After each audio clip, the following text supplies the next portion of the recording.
Hay festival. Hay festival. Hay festival. Hey Festival. Hay festival. Hey Festival. Hay festival. Hey Festival. Bienvenidos al podcast del Hay Festival, un espacio para imaginar un mundo mejor. Bienvenidos a una nueva edición de Hey Festival Podcast. Hoy nos trasladamos al encuentro digital de Hey Festival Arequipa para escuchar una de las voces más brillantes de la filosofía actual, la catedrática de Ética Adela Cortina, en un diálogo con el periodista Iñaki Gabilondo.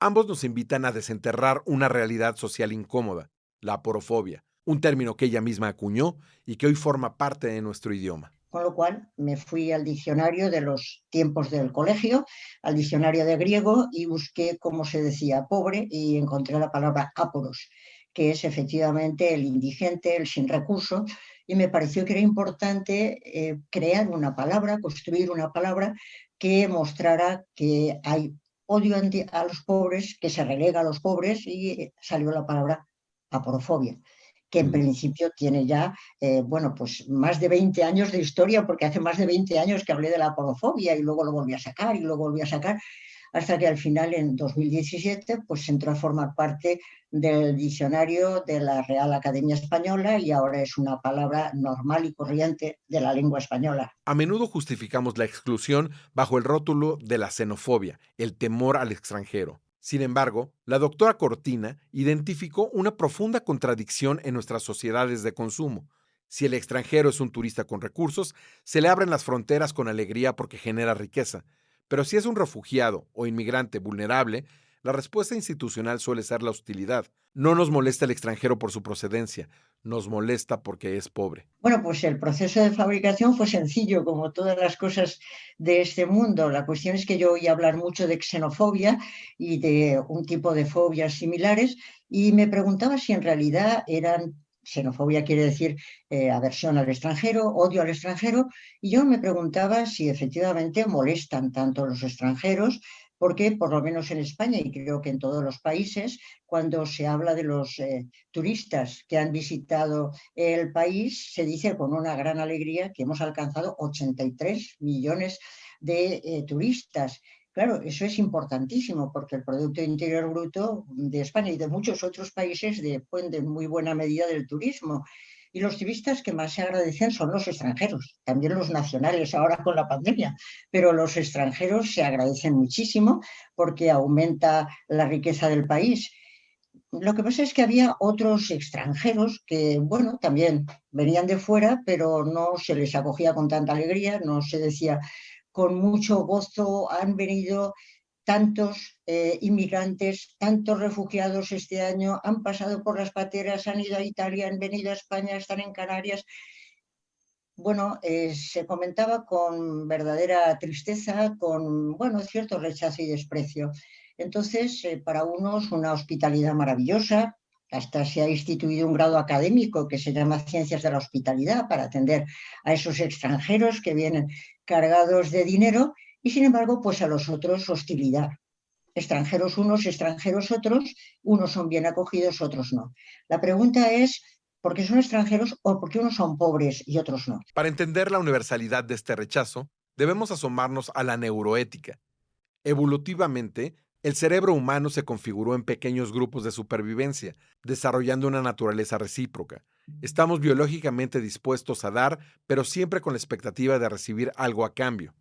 En un mundo estructurado bajo la lógica del contrato y el intercambio, las personas sin recursos quedan marginadas porque ante los ojos del egoísmo social parecen no tener nada que ofrecer. Pues unos elementos de autores de neurocientíficos tan importantes como sería la profesora la profesora noruega, que además es bien amiga mía, y otros neurólogos, que dicen que nuestro cerebro es xenófobo.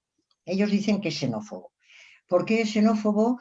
Porque cuando se fue constituyendo el cerebro, vivíamos en pequeños grupitos, entonces nos íbamos defendiendo de los de fuera, de los que venían fuera, que eran como los extraños, ¿no?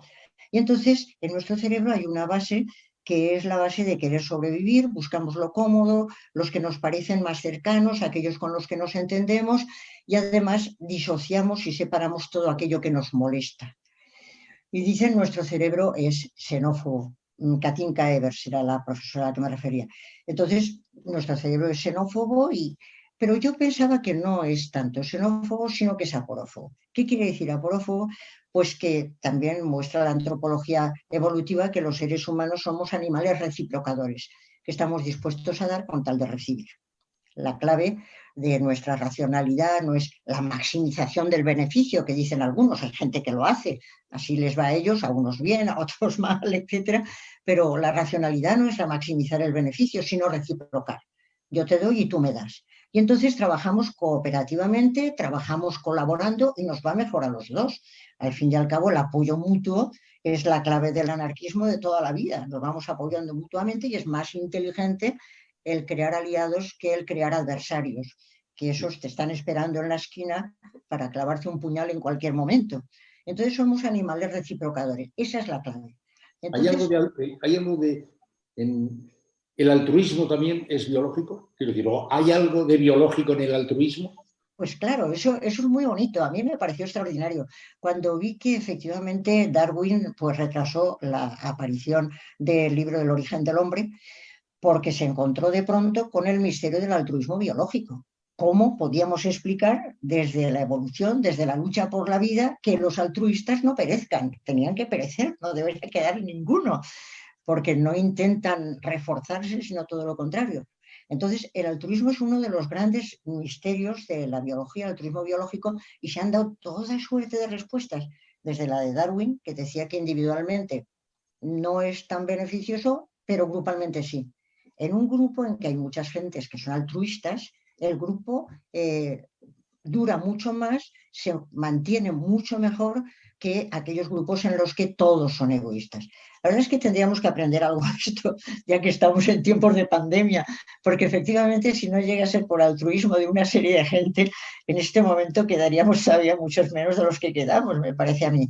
Creo que hay que aprender que efectivamente el altruismo no solamente es biológico, sino que también es moral, porque otros contestan, no solamente es del grupo, sino que la clave es la reciprocidad, que damos con tal de recibir, y entonces a mí me pareció extraordinario ese descubrimiento, que no es mío, cuidado, ese no, la cuestión de que esa es la base de nuestras sociedades contractuales.